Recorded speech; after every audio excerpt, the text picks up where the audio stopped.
Oh, that's not what I want to do. Gonna make me bigger for you guys. Just for a moment. Just so that we can talk. There we go. Hello! Yeah, there we go. That's better. Hello! My lighting's a little bit off. The camera's blurry, but we'll get to that later. I have to reset up everything because I've moved things around for a bit and cutting out of streaming for a bit, so gotta get lights back up and all that fun stuff, but we'll be fine. Anywho, hello and welcome to D&D and Things. My name is Trevor HHP or Rob. This is D&D and Things, where we talk D&D, do mental health things, talk about some topics that frustrate us, and play video games and such. As well as other tabletop RPGs. As most of you know, there's been fury in the D&D community about the OGL that happened back in the end of December, beginning of January. Me included. I did not really comment a whole lot on it throughout here. I know there's been some discussion here and there the last couple weeks on my on this whatever Wednesday, and of course whatever Wednesday sometimes means we're not going to play a video game. I thought because my in-person group that I play D&D with on every other Saturday is talking about transitioning to playing Pathfinder. And I'm going to be GMing our Pathfinder campaign. I'm going through the Beginner's Box and Abomination Vault adventure path and making some adjustments of my own, which we may do some discussion of here as I'm going through it. I don't want to necessarily give anything away in case my players do happen to watch my stream. Because I think some of them at least follow me, so we will be mindful of that. I thought tonight we would take a different path from the normal video game, and as being a new person to D&D or Pathfinder myself, and reading through the core rulebook and getting to know everything, and the Game Master's rulebook, I thought it'd be fun to create a character. I had a couple ideas, and some of them may come to fruition a little bit later, but since my first character I ever created for a campaign I did online with some individuals who, when we started, I did not know, was a Wood Elf Rogue, or not Rogue, or Wood Elf Ranger, and Rangers are one of my favorite classes, even though they are not well adapted all the time in D&D, although Val was pretty successful with his longbow most all the time in combat. I thought I'd go ahead and give a go on creating a Wood Elven Ranger for Pathfinder. See what's similar, what's different. I will be talking my way through. We'll probably at least go to, I'm going to go ahead and shrink myself down again, fit stuff in, and I know adjust things while we're going, but you know, it is what it is.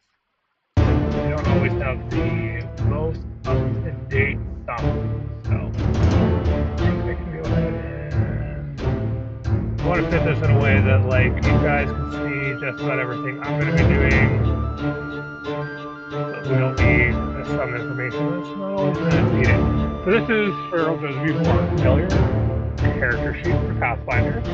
This one's actually form fillable, so we can go ahead and type whatever we want in, which is like, so this one, unlike D&D, Pathfinder does have the Pathfinder Nexus, but Pathfinder Nexus does not let you do any character creation on it quite yet. It's a nice way to have everything aligned together, but yeah, there's nothing there.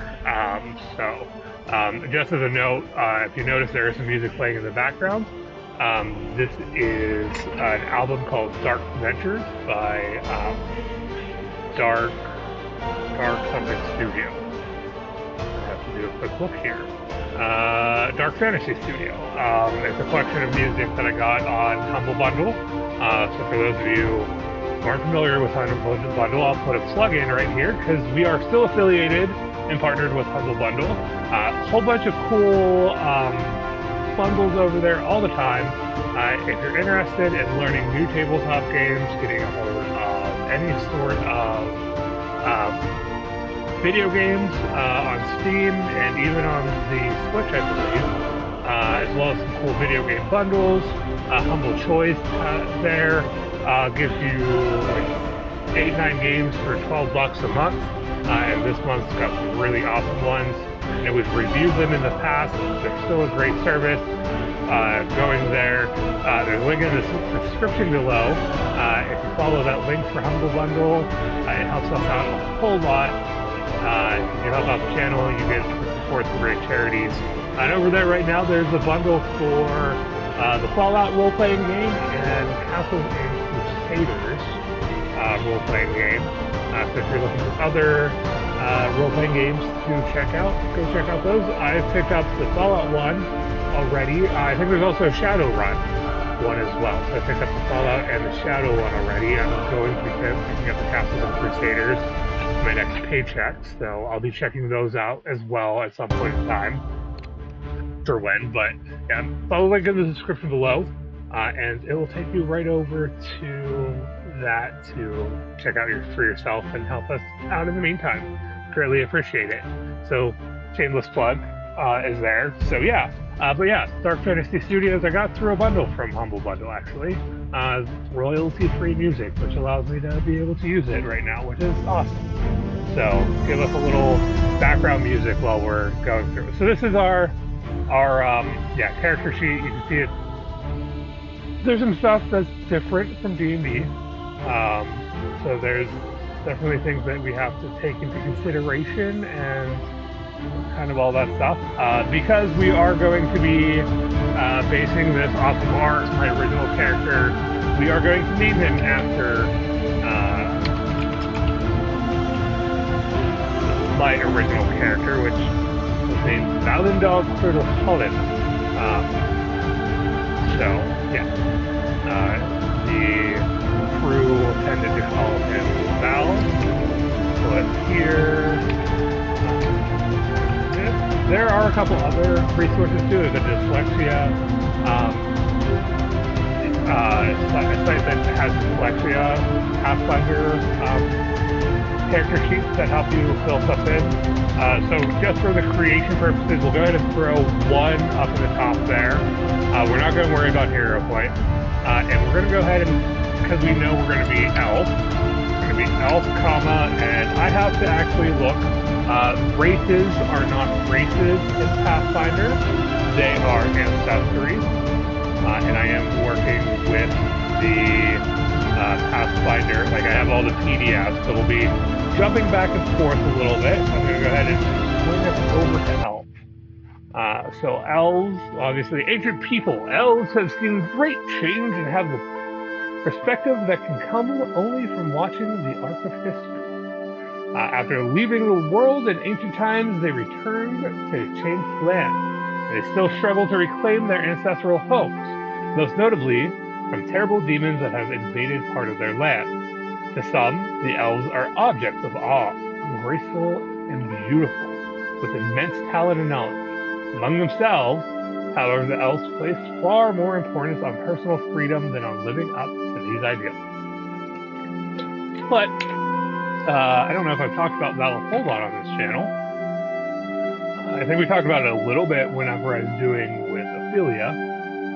So some notable things about elves are fragile, graceful, very lean, mature at 20 or gain physical adulthood at 20, not believed to hit adulthood, really maturity till after their first century, can live to around 600 years old. D-wise, Val was about 175, I think, was what I put him at. At that time, it would have put him in the late 20s or so-ish. So first notable thing here, because we're going to take some of this information on the side here, we're going to feed it into our our thing. We're gonna feed it into our page. We're gonna start off. We're just gonna go ahead and all of these we're gonna give them a 10 because rather than rolling, not that I don't like to roll dice. This one's not my dice bag. This is Osana's, Rosadrine's, Jen's dice bag, but it's one of about 4 dice bags we have around the house in various locations. So we like our dice goblins in this house. Even the girls like the shinies. The shiny rocks, as Chaos likes to say. We've changed the nicknames for the girls, by the way. They are now the CDC, as we like to call them, which means crazy, dramatic, chaos. The youngest is crazy, the oldest is drama, and the middle one is chaos. So, yeah, those are their new nicknames. Okay, so yeah, we went ahead and put the 10s in our ability, on all of our ability scores right now because Pathfinder, everything starts at 10. And while you're getting your ancestries, your backgrounds, and your class, you get modifiers for them. And then after you get all the modifiers for them, you get an additional 4 more boosts to your ability score.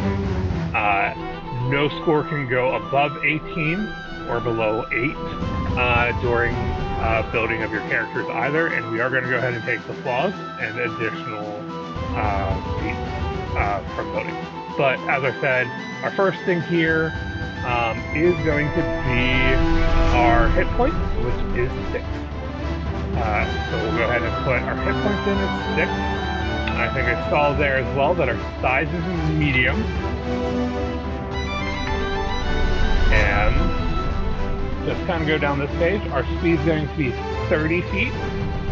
So where our speed is further down on this page. Yep, here's 30 feet. So that's, we don't have any special, so that's just normal movement. Obviously swimming and climbing and other things we'll do, but I don't think I need to note any of that in there particularly. The next thing we'll go ahead and put in, and I may end up like adjusting some things so I can look at things over here. I don't know what I'm doing. It's getting too much to go back and forth, but I want to give you guys an opportunity to see where I'm getting this stuff from as well. So now we're going to go ahead with our abilities. So we're going to get a boost in dexterity, a boost in intelligence, a free boost, and a minus to our constitution, which is fine. We can take help of that. I'm just pulling up the ranger real quick. I want to double check to see. Okay, so the ranger gets the option of being strength or dexterity, and we're likely going to go dexterity because we're going to build a ranger, not a melee ranger. Go figure. But partially because melee strikes require all use strength. Now I do think that a finesse weapon will allow you to use dex instead of strength with the finesse. You can, but your damage is always going to be strength on melee strength. There might be an occasional exception to that, but that's the general. Whereas the range strikes utilize our dex, and then the damage is based off of our dex as well. So that's generally based off of our dex. So that's why we're going to go ahead. We're going to be focused on our dex. So back to our ancestry, because I forgot what we're getting. I think it was dexterity, intelligence, a free, and a constitution. Now, unfortunately, we can't go ahead and take that free one to just negate the constitution. Well, I could. I could say I don't take the free one and don't take the flaw, but I want to take the flaw. But we'll fix that in later. I'd rather take the flaw to charisma, because the original build of Val, he was not very charismatic. At all.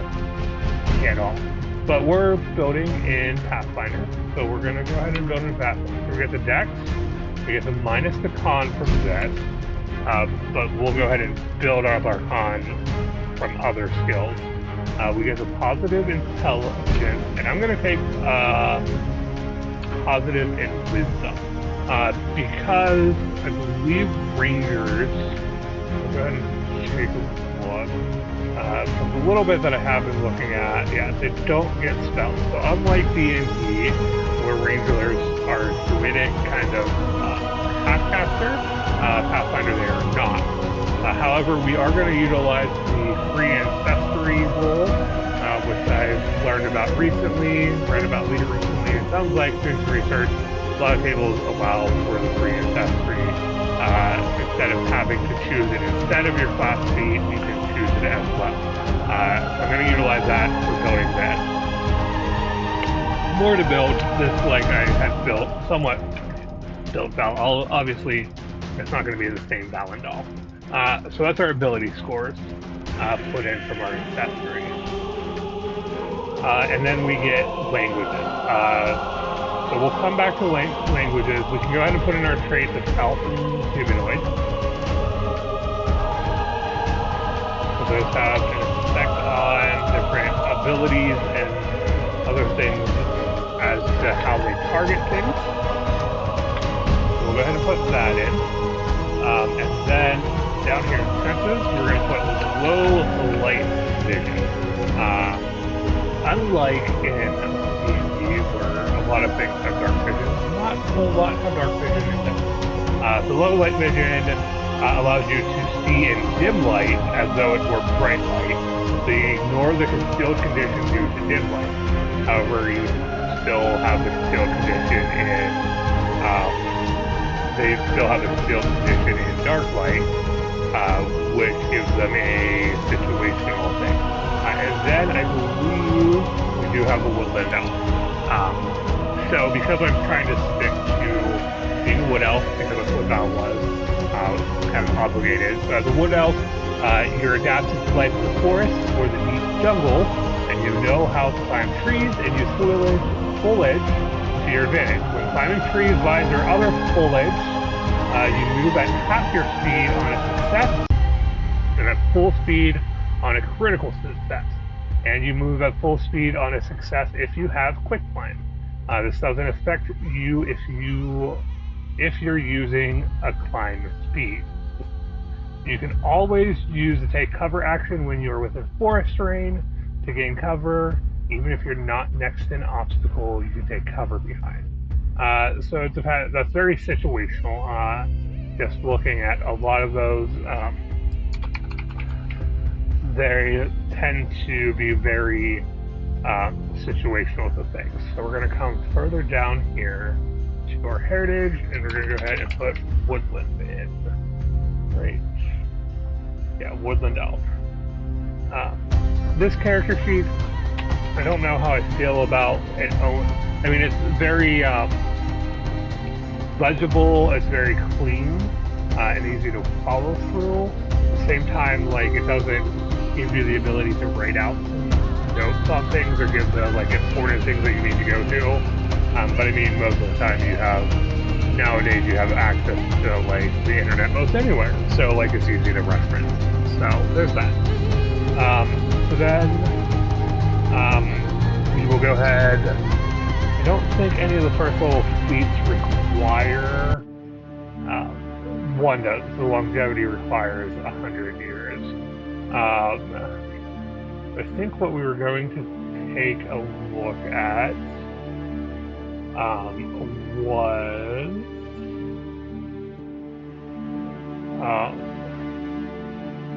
I do like the Forlorn with some of the lore that I had created for Val, although he didn't outlast his friends due to their age. He outlasted his friends because of an accident. But I want to make sure we have this. The access, no matter what, that we have the access to the longbows, composite longbows, as well as the short bows and composite short bows. So we are going to take the elven weapon familiarity, because we favor bows and other elegant weapons. You're trained with longbows, composite longbows, long swords, rapier short bows, and composite short bows.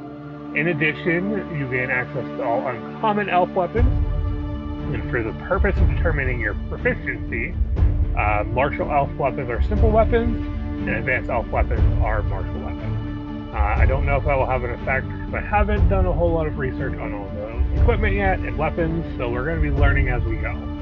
But I do know that I want to be able to use some sort of bow. So we are going to take Elven Weapon Familiarity as a accessory feat.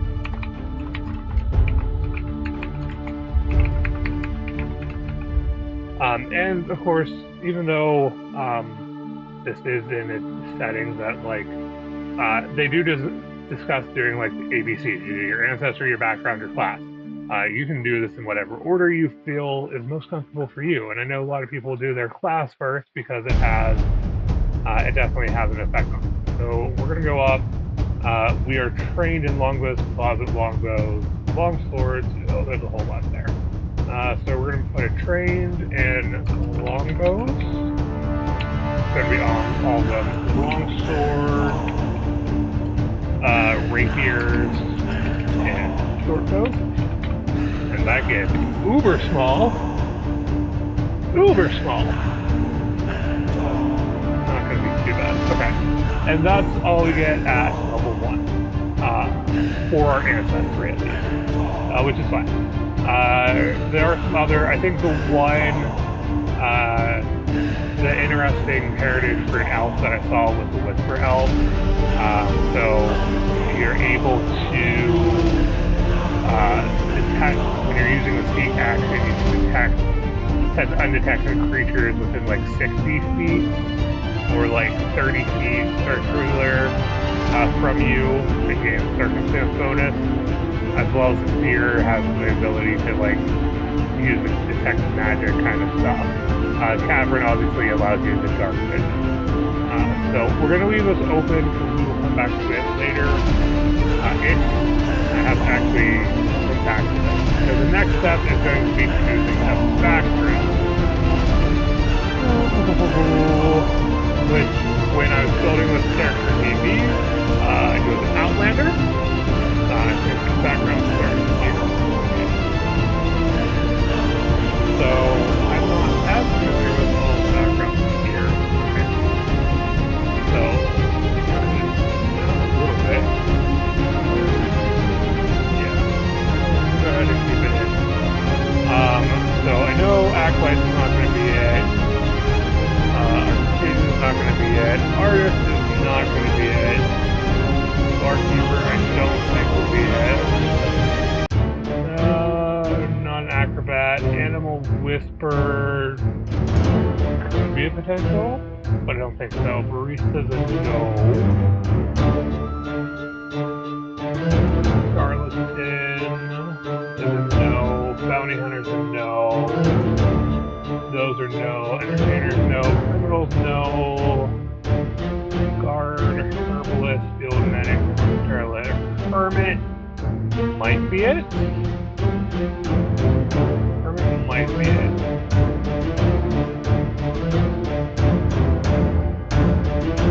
Yeah, Hermit could be it.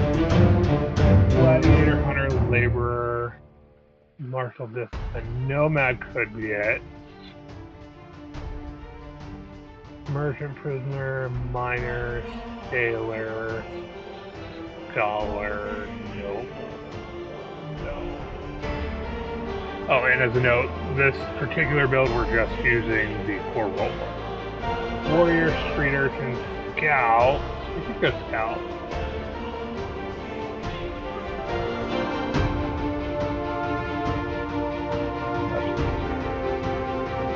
I think.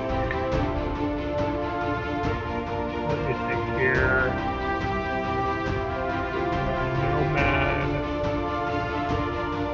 Get survival skill and the more so related to one range travel. So that could be forest. Storms for survival. I like that. It gives us honor wisdom. One free ability boost.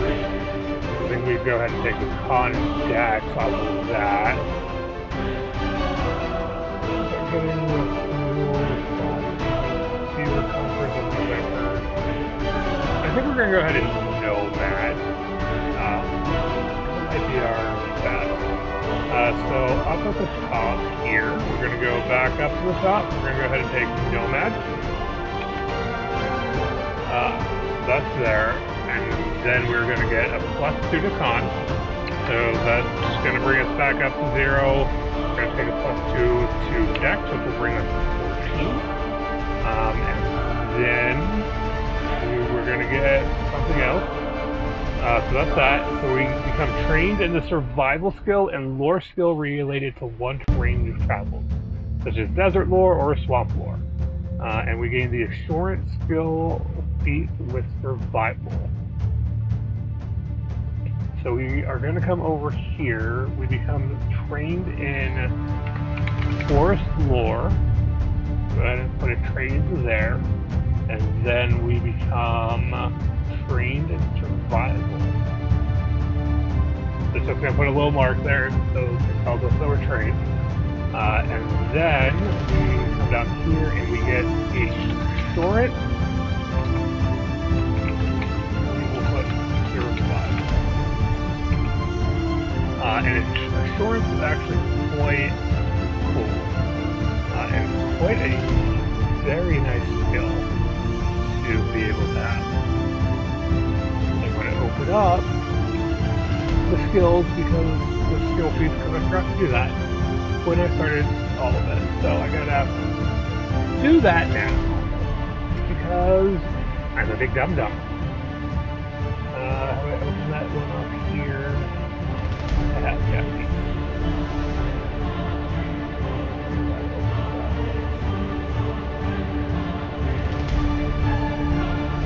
Oh, and now it's going to open up like live. Because I'm an impatient dog.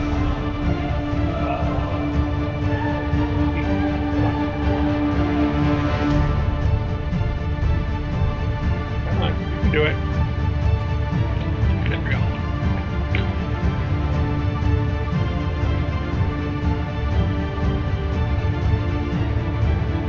Okay, so feats.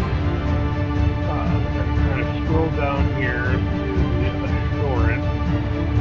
You've got your general feats, you've got your general skill feats, which can be applied to a number of different skills, and then your skill feats as well, applied to certain skills. So assurance allows you to be trained in at least one skill, which we obviously will be, and you receive a fixed result on a skill check. So if I come down, like these tables are great references to just go to. So if we come down here to assurance, portion, general, and skill characteristics on that. You have to be trained in at least one skill. So even in the worst circumstances, you can perform basic tasks. To the skill you're trained in, you can forego rolling a skill check for that skill to instead receive a result of 10 plus your proficiency bonus. You do not apply any other bonus penalties or modifiers. So it's your straight, and this is special in that you can select this feat multiple times. Each time choose a different skill and gain the benefit for that skill. So in survival cases, and I think one of the exploration things is scouting, which uses your survival skill, instead of having to necessarily roll for that, especially if I'm in have some knowledge of the forest, but we would get at level 1, our proficiency bonus being trained will be a +3, because trained gives you a +2 modifier, and then it's plus your level. So 2 plus your level is your proficiency, which becomes +3 right now. Of course, I don't know what the ranger's going to do to adjust that, but that's fine. So that takes care of our background. Yeah, that takes care of our background. So we're going to come back over here and not that one. That's the feet. I'm going to move the feet to... so we're going to come back to the ancestry one and go back up to health. So that we're just staying in that general area, because we will, if I have the time, to take it all the way up to level 5, which is the goal. we're going to do that. So we're going to come back here. Okay, so the next part of this whole process is then adding in our class, and we're going to be rangers. So some rangers believe civilization wears down the soul, but still needs to be protected from wild creatures. Others say nature needs to be protected from the greedy, who wish to tame its beauty and plunder its treasure. That would follow under that one. You could champion either goal or bow. You might be a scout, tracker, or hunter, a fugitive, or beast, hunting the edge of civilization or exploring the wild. You know how to live off the land and are skilled at spotting and taking down both opportune prey and hated enemies. So the first thing we're going to do our key ability, which is going to be dexterity. We can do dexterity or strength, so we're going to go ahead and bump dexterity up to 16. And since that's the last of the ABCs of ability score for the ability scores, we'll go ahead and take our other 4. We're going to go ahead and take a +2 to dex, which will bring our dex up to 18, which will then give us a +4 modifier. We'll put a second one into con, which will bring us up to 12, which will give us +1 here. We're going to go ahead and throw a +2 into wisdom to bring that up to a 14, which will give us a +2. And the last one, I think we're going to go ahead and throw to strength. Just in case we have to use a dagger or something, we have a little bit of a boost there. So we can go ahead and +1 is 0. So, pretty good. Nothing too, besides our dexterity, nothing too crazy. Now, the one thing I do want to check, because we are going to use some of those rolls. Okay, so we have to have at least a wisdom 14, which I think we do. Okay, cool. Because we are going to use the rules for free archetypes, and because we're going to use, which is kind of how you multi-class, we're going to multi-class into Druid to give the Ranger that kind of Druidic ability a little bit. Especially because we can eventually grab basic Druid spell casting at speed 4, level 4. Obviously the first one we'll have to take is the Druid dedication at 2, but it'll allow us to kind of do a little more with things. Basic spell casting, but it kind of will allow us to be a little more D&D Ranger-esque, but still unique on its own. So, then we're going to go ahead and hop over to, do hit points, since we have our con bonus, which will give us 10 more hit points plus our constitution, and that's what we get every level we can take.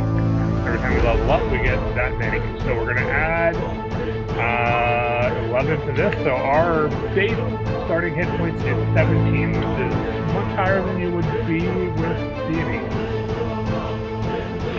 Because I think it's a D10 for a ranger plus your con. So unless you have a really spectacular con, you're going to be around 8 or 9 at level 1. So the next thing we'll go to is we'll go through the... I keep going to the wrong one. Because we are done with this for the most part, we're going to move that down. Don't mind me talking to myself. Obviously, Rangers are going to single out particular foes to hunt. When you speak, it's with voice of practical experience. When exploring your ally, you guide your allies through wilderness or follow tracks.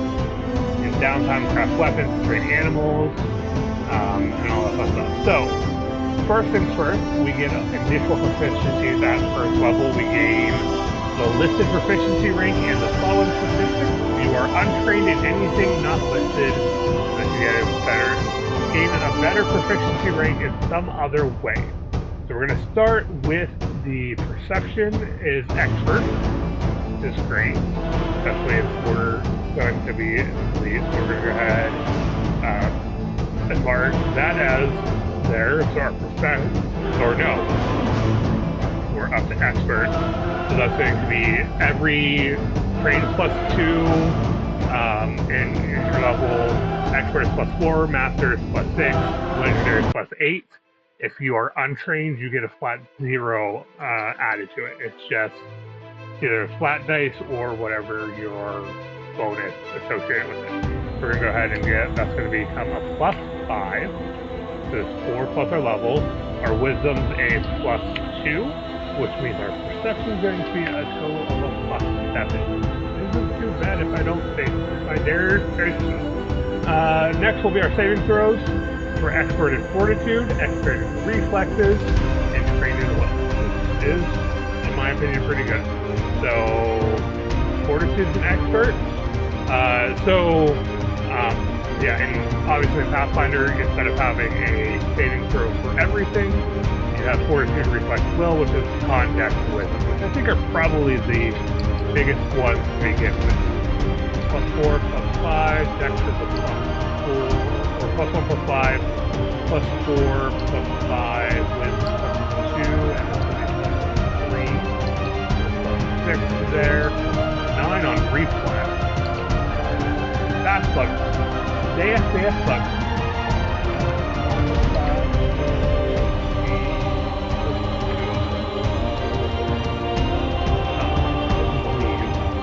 We'll see once we get armor. We'll figure that out. Again, we're lots to learn. Lots to learn. I think we may only do a level 1 character right now. So, okay. Skills-wise, we're going to be trained in nature and trained in survival. Interesting thing here is because of being trained in survival based off of our background, we get another free pick because we're already trained in that. And then we'll get to train a number of additional skills equal to 4 plus our intelligence modifier, which is +1. Yeah, so we'll get 5. Well, we'll get nature. So we'll start there. We're trained in nature. I don't think any of these are, no, none of those are experts. We're trained in nature. We are trained in, come on. We're going to be trained in nature. We're going to be trained in survival, but because we already have survival, we're going to take stealth instead of survival. Then we'll go ahead for our other 5, because we have 4 plus our intelligence. We're going to take medicine. We're going to go ahead and take acrobatics. I think we'll go ahead, so medicine, acrobatics, take athletics, we'll go ahead and take crafting, and I think we will take, I don't want to do society, that's not, thievery is not really, performance, no, intimidation, no, I think we'll go ahead and take deception as our final one. Not sold on it, but that's fine. That's fine. Okay, so we'll go through here. Dex is a +4, and our proficiency here is going to be +3. So acrobatics is going to be +7. Intelligence is a +1. No proficiency, so that becomes a +1. Athletics is a +1. Yeah. Because I think it's 1, 4, 1, 1, 2. Yeah. Those things are 1. Intelligence is a +1. Proficiency here is +3, so that's +4. Crafting is a +3, so that's +4. That's a 0 +3 +3. Diplomacy is going to be a 0 +0, so that's 0. Intimidation is going to be the same thing. Lore here will be a +1 +3. So our forest lore is 4. We can have another lore of some sort. I don't know how that works. I think later on we may be able to get something from skills or whatnot, general feats, or like other picking up feats for ancestry. But for now, we'll go ahead and put in just a +1 there. And if that changes, we can. Medicine's wisdom based, so we've got a +2 there, and a +3, so that becomes a +5. which is good because I believe you can do some healing outside of combat with just medicine checks and a healer skin. Again, still learning the system myself, so do not make me the expert of experts on this. +2, proficiency is 0, +2. I do like that this kind of lays out the ability to kind of like add all that up. So like this plus this equals this. It's kind of nice. +1, society is a +1, self is going to be +4, +5, no, +3, +7, survival's a +2, +3, which is +5, thievery's a +4, 0, so this is a +7. Our languages are going to be Common, Elven, and what we didn't do earlier because we needed to know how much our intelligence is going to be.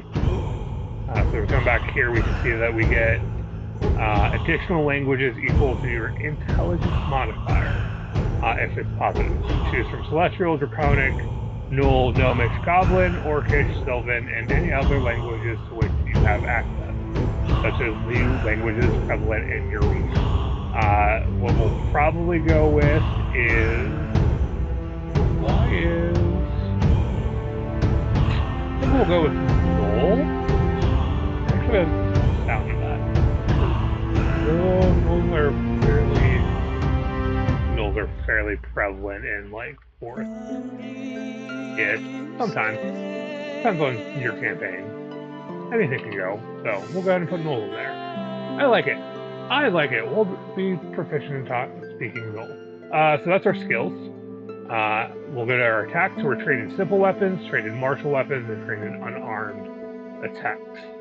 So simple, we are trained. Martial, we are trained, which means we're pretty trained in most things. And other is trained, so we go ahead and unarmed here. I'm surprised they don't have an unarmed attack spot on this sheet, to be honest, but that's fine. It's fine, right? So defenses, we're trained in light armor, medium armor, and unarmored defense, which is fine. I think we'll probably end up going with light armor, but we're trained there, we are trained there. We are not trained in heavy. We haven't picked out our armor yet. I have a feeling it's probably going to be some lighter studded armor. So we'll go, it might not be studded, because I think if I did use the archetype for Druid, you know what, let's just find out. Because we're planning on doing that at level 2. So we can cast spells like the Druid, gain access to cast a spell activity, compare 2 common cantrips each day from the primal spell list, and this will for any other primal cantrips to learn from discover. Be trained in spell attack with spell list in this. Okay. You're trained in spell attack. You're trained in spell attack rolls and spell DCs for primal spells. Your key spell casting ability for Druid archetype spells is Wisdom, and they are primal Druid spells. You learn the Druidic language, and you are bound by the Druid Anathium. So, because we are bound by the Druid's Anathium, we can't use metal armor, which means studded leather is not okay. Choose Druidic Order, you become a member of that order, and are also bound by its specific Anathium, allowing you to take the Order's feats. You become trained in nature and your Order's associated skill. For each of these skills in which you were already trained, you become trained in a skill of your choice. You don't gain any other abilities from your choice of order. Especially, you cannot select another dedication feat until you have gained 2 other feats from the Druid archetype. Okay. Kind of feel like there's not really a necessarily need to take multiple archetypes, but that's fine. So the final thing here is going to be the class DC. Sorry, I got sidetracked based off of future building. So our class DC is our key ability, which is our dexterity, so it's going to be a +4. We are trained in our class? Yes, trained in Ranger class DC. So as a train, we get a +3. Means our class DC is 10 +4 +3, which is 17, which is really not that bad. It's a moderate to difficult.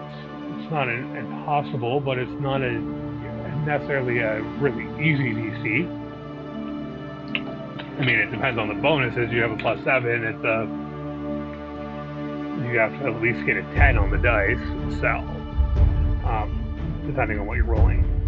So cool. We're looking good. Looking good. Okay.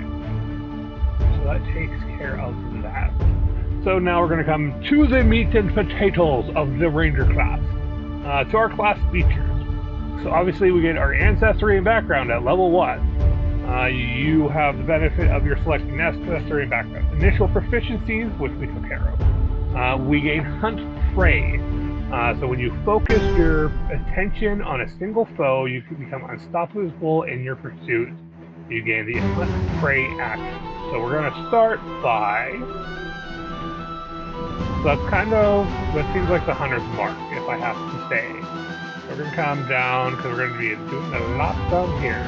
So the first level feature is going to be Hunter's Prey.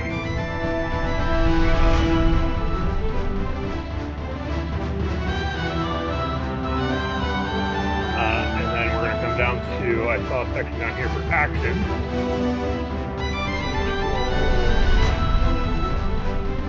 So we get Hunter's Prey, which costs 1 action.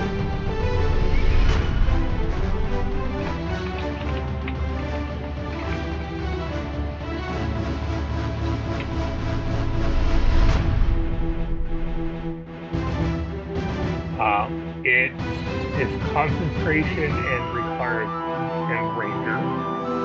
So that's a straight concentration and Ranger. On page, like that, 168. So there's a quick reference to it. And then there's a spot for the description, which I don't know that I can copy there. You designate a single creature as your prey and focus your attacks against that creature. You must be able to see or hear the prey, or you must be tracking the prey during exploration. You gain a +2 circumstance bonus to perception checks when you seek your prey, and +2 circumstance bonus to survival checks when you track your prey. You will also ignore the penalty for making range attacks within your second range increment against prey you're hunting. Ignore the penalty for making second range increment against. So is that the second attack? You can have only one creature designated as your prey at a time. You use Hunt Prey against a creature when you already have a creature designated. The prior creature loses a designation, and the new prey gains the designation. Your designation lasts until your next daily preparation. Interesting. Okay. It doesn't seem like there's a limit on that either. Okay. So next is a Hunter's Edge, which I think is going to be our kind of subclass. You have a train for countless hours to become a more skilled hunter and tracker, gaining an additional benefit when you hunt prey depending on the focus of your training to the Hunter's Edge. The Flurry is you have trained to unleash a devastating flurry of attacks upon your prey. Your multiple attack penalty for attacks against your hunted prey.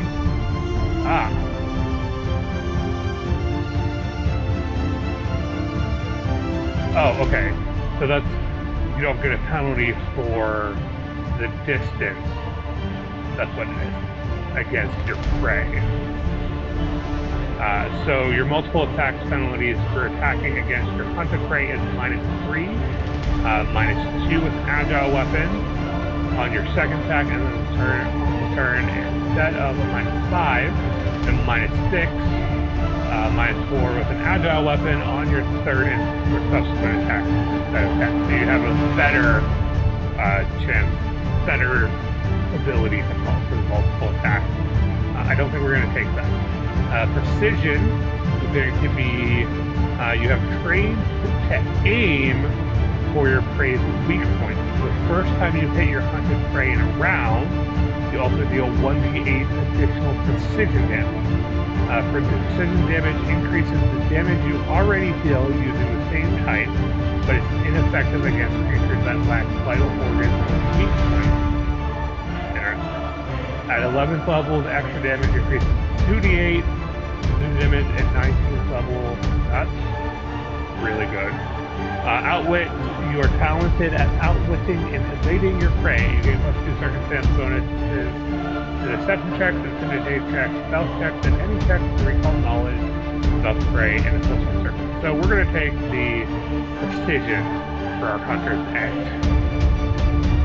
Because again, the thing between hunter's prey and precision, that's really giving you like the hunter's mark of D&D, which is one of the few things that is really good for rangers. Hunter's edge,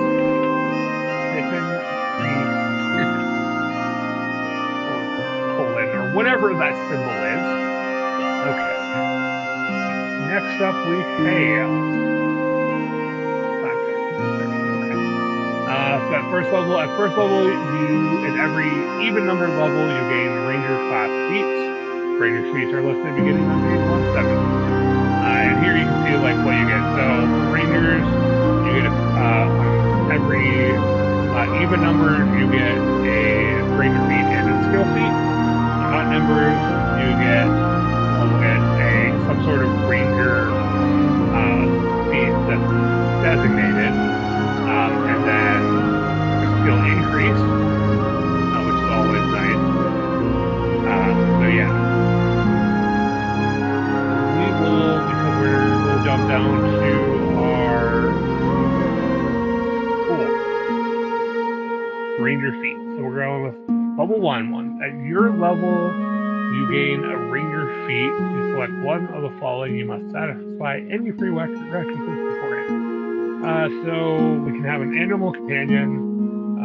When you hunt prey, your animal companion gains the action benefit, the action benefit, and your hunter's edge benefit if you have one. Crossbow ace. You have a deep understanding of crossbows. Roll in a crossbow and use hunt prey, or use interact. Hunt prey is that's the action that we have. Okay. Yeah. Hunt rangers seem to be a very one kind of thing target, so that's fine. Hunted shot once per round. Requirement you are wielding a ranged weapon with reload 0. Okay. You take 2 quick shots against the one you hunt. Take 2 strikes against your prey, the required weapon. If both hit the same creature, combine their damage for the purpose of resistance and weakness, apply your multiple attack penalty. Guess that means we should go take a look at equipment real quick. I know there are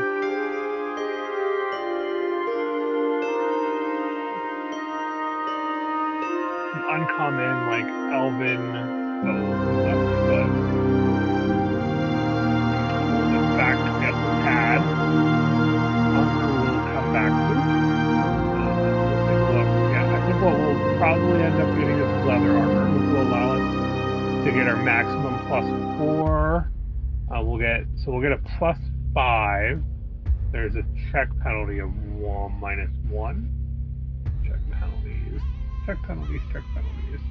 While wearing your armor, you take this penalty to strength and dexterity-based skill checks, except for those that have the attack trait. Meet the armor strength threshold, see strength low. You don't take this penalty. Okay. What is the armor strength? Okay. So we don't take this penalty because our strength is fine. We have a 10. So like we'll end up getting leather armor now, we won't be. You have to don and take off your leather armor because it is not comfortable. Comfort's a skill that allows you to. This armor is so comfortable that you can rest in normally while wearing it. And my headphones are beeping at me. Why are my headphones beeping at me? Probably because they are about to be charged. I have to guess. We'll check.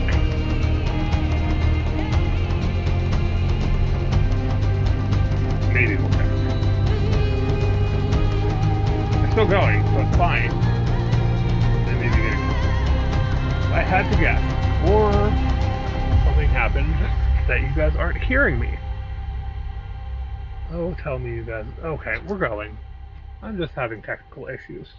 So, does it have? No, it doesn't have any. Okay.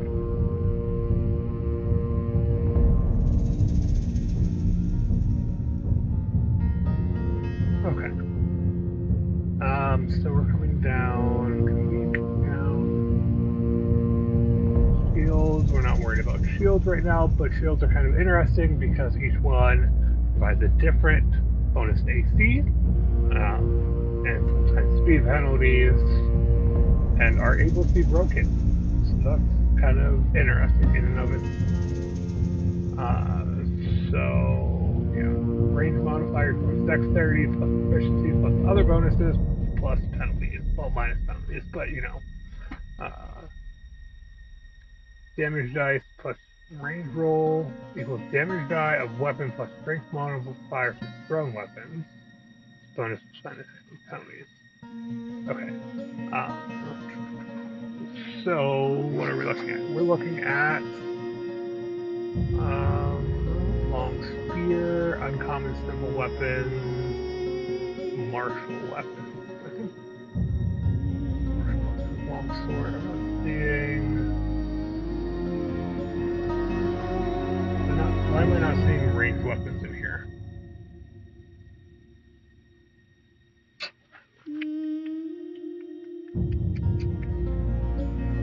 Club dagger, gauntlet. Yeah, there's no bows or anything in that list, so we gotta keep going. There must be another. Ah, there we go.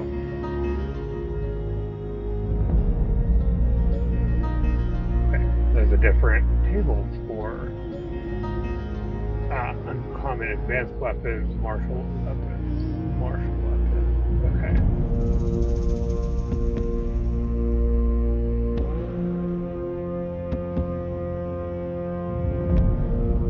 Simple weapons, we could go with. Okay. I think we're trained in. Now I have to double check, but obviously we'll get back to this. But we're trained in simple and martial, as well as longbows, complex longbows, long swords, rapiers, short bows, and complex short bows. I think we're probably going towards longbow. Oh, composite longbow. Yeah. So hands is 1+, depending on what you're using. Bulk is 2. Light. Deadly D10. Also, volley 30 feet. So, volley. I have to see what compulsive is. Halfling swing, shuriken. Okay. Weapon trait wise, because we're probably going to go with the composite longbow, because range is 100 feet. Okay. So, reload 0. Okay. Cool. I think the crossbow takes an action. I need to go look to see what the reload. There's a lot that I don't know, so bear with me. Bulk hands reload. While a weapon needs some amount of time to get into position, many ranged weapons will need to be loaded and reloaded. And entry indicates how many interact actions it takes to reload such weapon. This could be 0 if drawing ammunition and fire of the weapons are part of the same action. If an item takes 2 or more actions to reload, the GM determines whether they must be performed together as an activity, or you can spend some of those actions during one turn and try during the next. Okay, we don't need to worry about this for this character because I want to check out this, but I don't see why. Oh, that's why, because we won't be able to afford it with our starting GP. That would be why, because it's 20 gold pieces. So we're going to end up going with just a longbow and eventually hoping to get a composite longbow. Because what does propulsive do? But what does deadly, volley, propulsive? So we need to know. So let's see. Deadly, on a critical hit, the weapon adds weapon damage die of the listed size. Rolling this after doubling the weapon's damage. This increases to 2 dice if the weapon has a greater striking rune, and 3 dice if the weapon has a major striking rune. Okay. That's fun. That's a lot of fun. Then we had freehand, gnome, goblin, grapple, halfling, jousting, grip. Two-handed, unarmed, lethal, or fairy, propulsive. You add half your strength modifier, if positive, to damage rolls with a propulsive ranged weapon. If you have a negative strength modifier, you add your full strength modifier instead. Huh. That's interesting. Okay. Volley, this ranged weapon is less effective at close distances. Your attacks against targets that are at a distance within the range listed take a -2 penalty. Oh. Okay.